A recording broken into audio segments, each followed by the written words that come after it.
Bon, ok, je fais une vidéo sur lui. J'ai vu ça sur Twitter et il a atterri. Oui, Juan Branco, les amis. BHL en sueur. Regardez-moi ce petit boubou et tout. Il est beau comme un camion. On va refaire un petit peu le déroulé de cette histoire. On va la faire un peu à ma sauce, hein, ça va être rigolo. Il a été au Sénégal quand même, il est quand même rentré sur le pays illégalement, quoi, tu vois. Il s'est pris pour BHL en fait, simplement, hein. Il a été défendre un mec qui s'est fait battre aux élections. Enfin bref, de toute façon, la corruption, l'Afrique et tout. En gros, il s'est pointé en mode avocat des Lumières et il a un peu déconné. Il a failli risquer la prison à vie, mec. Il s'est barré du Sénégal, il s'est fait choper derrière en Mauritanie. Il y a eu un mandat d'arrêt international sur sa petite pomme. Quand je te dis BHL en sueur, mec, c'est pas du tout une blague. On va revenir un petit peu, voilà, sur l'affaire, son discours de Dakar et tout. Enfin, c'est du grand n'importe quoi, les gars. Il se prend, ouais, il se prend pour le Messi, je sais pas. Il a pris un truc, il faut qu'il descende un peu. Il plane, mais total. Je sais pas si j'ai retiré l'image au montage, à mon avis, oui, mais on se le regarde une dernière petite fois. Juan Branco, oh boubou, à Roissy. L'histoire, tout ça, vous avez compris? Je vais essayer de vous le faire chronologique et pas chiant. Bon, il est connu pour, on s'en fout, hein, c'est le BHL, il s'est pris pour BHL. L'avocat de 33 ans a été inculpé pour attentat, complot, diffusion de fausses nouvelles et actes de manœuvre de nature à compromettre la sécurité publique ou à occasionner des troubles politiques graves. Donc on est sur de l'Afrique. Qu'est-ce que t'as été foutre au Sénégal, mon petit poteau? Il avait porté plainte contre le président sénégalais. Donc, Juan Branco fait partie de la défense d'Ousmane Sonko, un homme politique et adversaire du président sénégalais. L'opposant est engagé depuis 2 ans dans un bras de fer avec le pouvoir et la justice. Début juin, Ousmane Sonko a été acquitté des accusations de V. Enfin bref, il lui arrive des trucs. Enfin bref, c'est de la politique africaine, quoi. Déjà, moi j'ai envie de te dire, déjà que tu la comprends pas, parce qu'il n'y a pas grand-chose à comprendre. C'est le coup d'État, machin, le capitaine ceci qui prend le... Enfin bon, t'as capté. Mais là, Juan, qu'est-ce que t'as été? Je te dis, il se prend pour BHL. Bon, j'avais dit pas chiant. Attends, désolé, on va faire chronologique. Enfin, comme ça, chronologique plutôt. Enfin bon, t'as capté. Voilà, et donc, Ousmane Sonko a été condamné à 2 ans de prison ferme pour corruption de la jeunesse, blablabla. Bla, bla, bla, bla. Cette condamnation, comme de précédents rendez-vous d'Ousmane Sonko avec la justice, a provoqué de graves affrontements entre les partisans de l'opposant et les forces de l'ordre. Bref, c'est du wololo de politique interne africaine. Et là, il se passe quoi? Eh ben, il y a Juanito, il se ramène. Oui, Juanito se ramène. Il porte plainte donc contre le président sénégalais en mode on y va les gars, ici c'est la révolution. Et bah non en fait. Il était visé par un mandat d'arrêt international lancé par le Sénégal. La justice sénégalaise a déclaré le 14 juillet les frérots avoir lancé un mandat d'arrêt international contre Juan Branco pour des crimes et délits liés aux troubles ayant eu lieu en juin. Après avoir reçu la compilation des déclarations écrites et postes de l'avocat, il a été relevé des éléments qui manifestement sont de nature à engager sa responsabilité pénale, a affirmé le parquet dans un communiqué, blablabla, soulignant l'ouverture d'une information judiciaire. Et c'est là que ça devient intéressant, parce que Juan Branco avait créé la surprise en apparaissant à Dakar le 30 juillet. C'est le fameux discours de Dakar. Alors, il est ici. On pourrait le lire ici, mais ce qu'on va faire les potos, c'est que en fait, y a la vidéo du fameux discours de Dakar, et c'est très drôle. Voilà, c'est le fameux discours de Dakar. Écoute-moi ça, mon petit poteau. Monsieur le procureur de la République, Nous sommes venus ici. nous sommes venus ici vous dire que nous n'avions pas peur. Nous sommes venus ici, au Sénégal, où s'engage le devenir humain, dire à tous ceux qui nous entendent qu'ils ne doivent pas avoir peur. Oh, c'était ça. C'est... Ousmane Sonko. Sérieux, il se prend pour BHL. Hein. Il a été trouvé un truc, mais il a rien à foutre là-bas, mec. Enfin bon, bref, t'as capté. Porteur de l'espoir du grand peuple des déshérités, a été arrêté. Oui, et toi aussi bientôt, chou. Ce n'est pas le cas de l'espoir qui se levait à ses côtés. Cet espoir...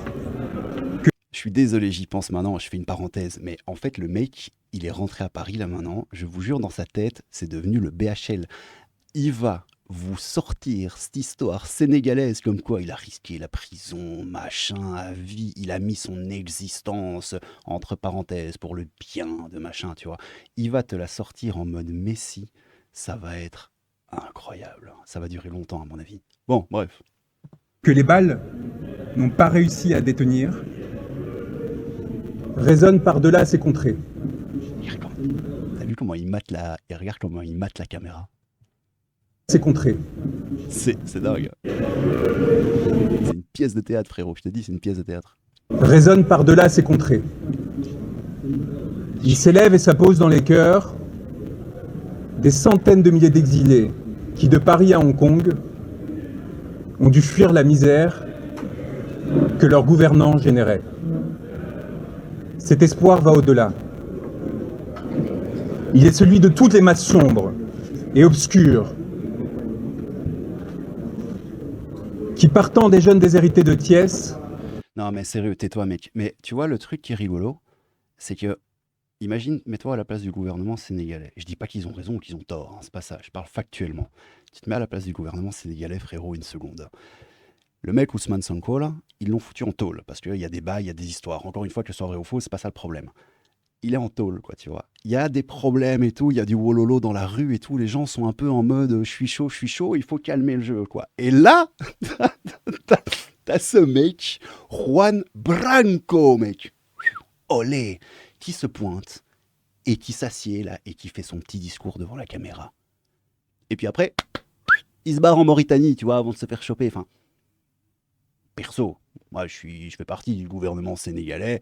À mon avis, le gars, je le regarde, je lui fais viens ici, bonhomme, on va un peu calmer le jeu, quoi, tu vois. Enfin, bref. C'est vraiment, tu vois, l'archétype de l'humaniste en carton qui, en fait, ne veut que se faire mousser. Je crois que c'est ça, mais je peux me tromper. Pas ma haine! Vogue jusqu'aux gilets jaunes français, en passant par les enfants de gaz Thiès. Tiananmen Mien qui va jusqu'aux gilets jaunes français en passant par la Pologne et la Hongrie. C'est beau. Qui, partant des jeunes déshérités de Thiès, vogue jusqu'aux gilets jaunes français, en passant par les enfants de Gaza, les femmes et hommes maltraités, tous ceux qui crient liberté, dignité, souveraineté. Ah, souveraineté, c'est-à-dire fraternité. Cet espoir, aucune digue et aucun procureur ne saura l'arrêter. Ah, ça c'est de l'appel à la révolte, hein, à mon avis. Il y a certains pays où c'est illégal et très probablement qu'en Afrique, oui, pas déconner, quoi. Oui, c'est de l'appel à la révolte, en fait. Tu sais juste pas pourquoi il est là, quoi, tu vois, what the fuck. Il s'est payé son petit voyage, voilà, et peut-être qu'il s'attendait pas, tu vois, à ce que ça déclone à ce point-là, ça c'est pas impossible, tu vois. Mais on va l'entendre pendant encore 20 ans, hein, cette histoire. Je suis venu vous dire, monsieur le procureur, qu'une masse sombre et obscure vous toise. Vous et vos décisions d'apparence si fermes et si assurées. Une masse sombre, machin, vous toise. Non, mais sans déconner, c'est l'appel à la révolte. Hein. Une masse sombre et obscure qui fut celle de vos ancêtres. Qui fut celle qui, en des temps reculés, regarde-moi ce théâtre, se leva pour mettre fin au regard clair qui l'esclavagisait et la soumettait. Ok frérot, ouais désolé, c'est un peu cuté avec le cul là, faut que je fasse ça bien. Il y a Juanito qui se pointe et faut savoir aussi qu'en fait il est arrivé sur le territoire sénégalais de manière illégale. Voilà. Bon ben ça c'est bon à savoir quoi, tu vois. Il se pointe, il fait son petit discours de Dakar, tac, il a été arrêté et remis aux autorités sénégalaises samedi. Donc après son apparition en conférence de presse le 30 juillet, le fameux discours, Juan Branco s'était éclipsé et les autorités sénégalaises s'étaient lancées à ses trousses. Selon ses avocats français, le franco-espagnol a été arrêté à bord d'une embarcation en territoire mauritanien alors qu'il souhaitait entrer en contact avec les autorités mauritaniennes. Bref, on s'en fout. À la frontière entre les deux pays, Juan Branco s'est rendu en Mauritanie en vue d'échapper à la persécution politique que lui avait été promis au Sénégal, ont dénoncé ses avocats. Ouais, bon. Des images publiées par les médias locaux montrent l'avocat à bord d'une pirogue, habillé en pêcheur. Juan Branco assure avoir été kidnappé par des hommes encagoulés à quelques 100 kilomètres de Machin, la capitale mauritanienne.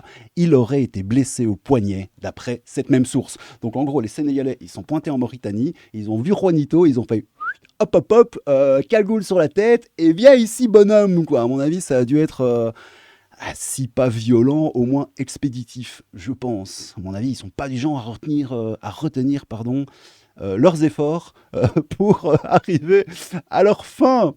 Il a été incarcéré, les gars, dans une prison à Dakar. D'après l'avocat, machin, encore une fois, Juan Branco Olé a été placé en détention dimanche matin dans une prison du centre de Dakar. L'avocat franco-espagnol a refusé de boire et de s'alimenter. Ouah, tu vois, il fait sa petite midinette, là. Il fait son BHL, c'est beau. Et a décidé de garder le silence et de n'autoriser personne à l'assister. Oh, c'est beau, les amis, je vous jure, c'est magnifique. Y compris devant le juge l'ayant inculpé. Ces avocats français ont évoqué dans un communiqué un état de santé préoccupant. Bah ouais, tu m'étonnes, Coco. Déjà, t'es en prison au Sénégal, ça craint un peu du bulbe, mais en plus, tu fais le zigoto à pas vouloir manger, ni boire, ni rien du tout. Espèce de clette. Dans un communiqué, les avocats, machin. Luc Beausoleil, on s'en fout, déclare vouloir exercer toutes les voies en droit adéquates pour mettre fin aux procédures menées contre Juan Branco au Sénégal, qui relève d'une instrumentalisation pure et simple, a été mis en cause par le Cohn-Bendit. J'ai le droit de défendre mon honneur, oui, monsieur, oui. Machin, qui relève d'une instrumentalisation pure et simple du code pénal à des fins politiques. Oui, et c'est très grave, le combat judiciaire que même notre confrère Juan Branco olé pour son client, monsieur Ousmane Sonko, ne justifie en aucun cas la persécution politique dont il fait l'objet à Dakar. Bon, ça c'est l'avocat de Juan Branco qui fait son taf. Parce que d'autres gens pourront dire qu'il y a sédition, machin et tout, appel à la rébellion, tout ça, dans à un moment de l'histoire du pays où c'est déjà le zbeul dans la rue et tout, où les gens sont déjà en train d'un petit peu, tu vois, donc sédition, pas sédition, moi je ne sais pas, je ne suis qu'un abruti devant une webcam, donc voilà. Contacté par France Info, le Quai d'Orsay d'y avoir été informé de l'arrestation de monsieur Juan Branco au Sénégal, bla bla bla. Bon, il risquait quand même la prison à vie. Ouais, c'est ça. Là, c'est sur Midi Libre. On est sur accusé d'attentat et de complot. Juan Branco, détenu par la police sénégalaise, risque la prison à vie. Je vous dis, il va porter ce truc pas comme une croix, mais au contraire comme c'est un genre de truc qui va te balancer à la tcholle dès que tu lui diras un petit truc où il sera pas content et il te dira oui mais moi monsieur je défends les intérêts j'ai failli la prison blablabla, ça va être un truc comme ça. BHL en sueur les gars, le mec il a sous-estimé, imagine t'es le boss du game, n'importe quel game tu vois, c'est pas grave, et à un moment t'as un petit mec là, un petit branleur là, il se pointe et tout, tu le connais, tu vois, il fait déjà 2-3 petits trucs, mais en vrai, il te fait pas peur, c'est jamais qu'un clampin parmi d'autres, et voilà quoi, tu vois. Et ce petit clampin, t'en entends plus parler pendant 1 mois ou 2, voire 6 mois, et tout à coup, sa mère, il se pointe avec une sainte croix auréolée d'une aura d'humanisme et de profondeur et de progrès, cher ami, le progrès, le saint progrès. Bref, c'est ce qui est en train d'arriver à BHL. Je te jure qu'il est en train de pisser du sang en sueur, en PLS dans sa cuisine. Il y a Ariel Dombal derrière qui est en train de lui faire des wololo avec ses mains, parce que moi je pense que c'est une sorcière. J'ai pas les preuves, mais je dirais qu'il y a 99% de chances que j'ai raison. Bref, t'as un peu capté l'embrouille, à mon avis, chez les BHL. Ça doit être un peu, ça doit sentir le seum, un tout petit peu. Bon, je crois qu'on peut continuer avec finalement la libération de notre ami Babouchka. Attends, c'est quoi, il est où? Aboubou, ouais, Aboubou. Comme Aladdin, Abou. Prince Aboubou. Donc, je t'ai tombé, c'est grâce à elle que j'ai fait la vidéo. Merci, Iman, Superwoman. Je ne te taguerai pas, donc tu ne sauras pas que je parle de toi, mais pas ma haine. Et elle dit quoi, l'ami? Elle nous dit Juan Branco, jeune bourgeois parisien d'extrême gauche, habillé en boubou traditionnel, qui a joué au révolutionnaire d'opérette au Sénégal, vient d'arriver à Roissy BHL en est jaloux. Et depuis le début de ma vidéo, je fais la vanne de BHL. Mais voilà, je la dois à Iman parce que c'est vrai que c'est beau. Regardez-moi ça, les potos, quoi. Regardez-moi cet homme. Oui, c'est fantastique. Bon, donc voilà, écoutez, c'était l'arc Juan Branco. Olé, c'est n'importe quoi. Le mec s'est pris pour le Messie, il s'est pris pour Jésus. Et là, il va rayonner d'une aura gauchiste absolument phénoménale. Ça va être incroyable. Bon, les petits potos, j'espère que vous allez bien. C'était le crabe fantôme, avec du crabe et un peu de fantôme. Oui, prenez soin de vous. La capsule finale... Ouais, elle est longue, cette vidéo, je suis désolé pour ça. Je l'ai fait un peu à l'arrache. J'avais prévu en fait de faire la vidéo. J'avais déjà fait le template modèle de la ligne conductrice de la vidéo. Mais, je sais pas, je l'ai pas faite parce que je le sentais pas. Voilà. Et aujourd'hui, je sais pas pourquoi, je l'ai senti parce que cette histoire de boubou là, ça m'a fait rire. Oui. Allez, prenez soin de vous. Crabe, fantôme, un peu de crabe, beaucoup de fantômes. Merci à vous d'avoir regardé la vidéo jusqu'au bout. Si tu as regardé la vidéo jusqu'au bout, tu peux taper en commentaire le mot glysphorinatoglyphosate plus. Ça n'a aucun sens. Crabe, fantôme, un peu de crabe, beaucoup de fantômes, prenez soin de vous. Ils sont complètement ravagés, les enculés de jeunes, quoi. C'est ça, voilà mon message pour eux.